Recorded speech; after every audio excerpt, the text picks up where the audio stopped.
A few hours ago, reputable war correspondent Alexander Sladkov made a rather promising statement.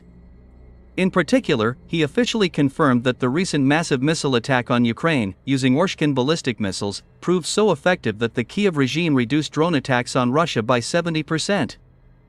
It is noteworthy that war correspondent Dmitry Steshin also confirmed this information. According to him, right after Russia began to act extremely harshly towards Ukraine, and the Ministry of Foreign Affairs of the Russian Federation officially announced that the Russian aerospace forces are starting to launch regular missile strikes on Kiev, the number of drone attacks on Russia decreased sharply. At the same time, Dmitry Steshin notes that when talking about regular missile strikes on Ukraine, the Russian Foreign Ministry does not mean regular retaliatory strikes, but methodical destruction of strategically important targets both in Kiev and in other cities of Ukraine.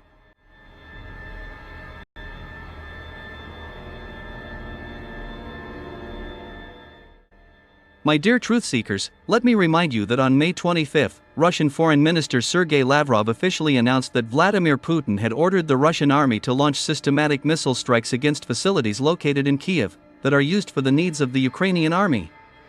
At the same time, he urged residents of Kiev to stay away from military installations and administrative buildings. According to him, all these objects could be destroyed in the coming days. Russian Foreign Ministry spokeswoman Maria Zakharova also added fuel to the fire.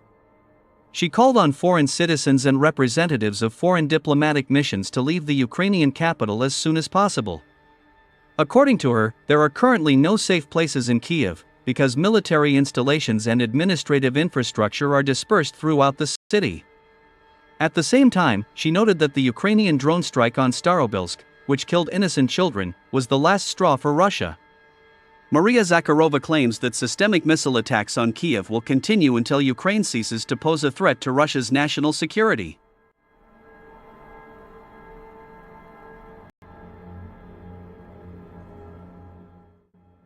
Representatives of the Kiev regime have not yet issued an official comment on this Russian warning.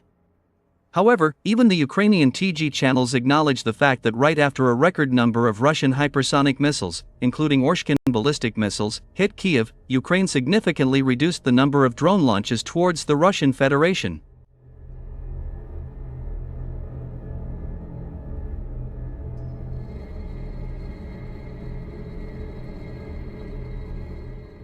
Meanwhile, on May 26, Major General Vladimir Popov provided shocking details of the Russian missile strike on Kiev.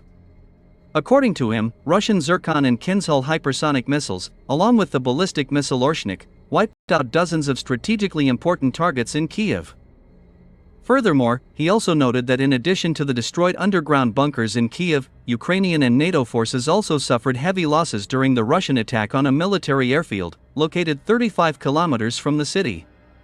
This is the same airfield from where 10 days ago the F-16 took off, which was later shot down by a Russian Su-35, in the sky over the Sumy region. Furthermore, Russian hypersonic missiles also rained down on the area where the Ukrainian and NATO forces have a so-called transshipment base. According to this Russian general, military transport planes from Poland regularly land precisely at this transshipment base.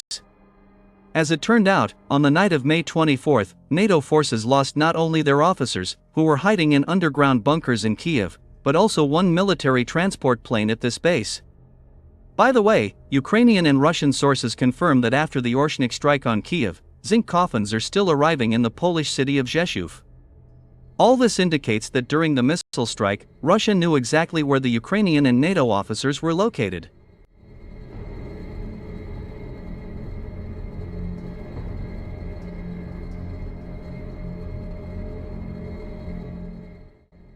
Meanwhile, on May 27, war correspondents reported on another Russian army's success in the Sumy direction of the front. In particular, they confirmed information that units of the North Group of troops had taken full control of the settlement of Zapsely.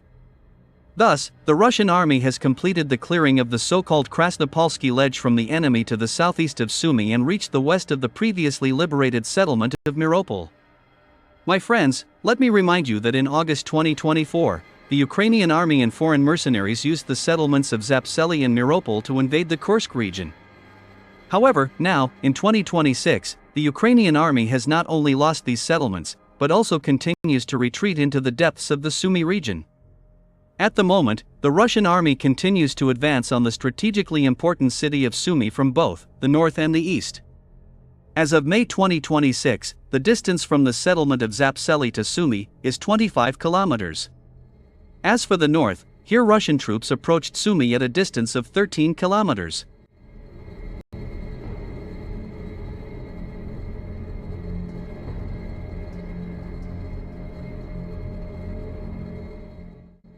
Over the past 24 hours, Russian troops have also made significant gains in the Kharkiv direction of the front. So, on May 27, the Russian army took full control of the settlement of Granov. Thus, Russian troops have entered the Kharkiv region at another section of the front. It is also worth noting the successes of the Russian troops in the Zaporizhia direction of the front. So, a few hours ago, sources in the Russian Defense Ministry confirmed that on May 26, Russian units of the South Group of troops completely liberated the settlement of Vozvyzhevka. My dear truth seekers, it is worth noting that Vozvyzhevka is the largest settlement in the middle part of the Ternovatovsk Heights. Thus, it becomes clear that the reserves deployed to the Zaporizhia direction did not help the Ukrainian army to recapture a significant part of these heights. Moreover, the Ukrainians even managed to lose the territories they controlled until the last possible moment. Simultaneously with this, Russian troops have significantly advanced in the Dnipropetrovsk region. A few hours ago, war correspondents confirmed information that the Russian army had not only taken control of the settlement of Dobropasovo, but had also entered Pokrovskoye. In total, the Russian army's advance in this direction of the front was 11 kilometers. Thus, as you can see, the Ukrainian army continues to retreat not only in Donbass, but also in the northern and southern regions of the country.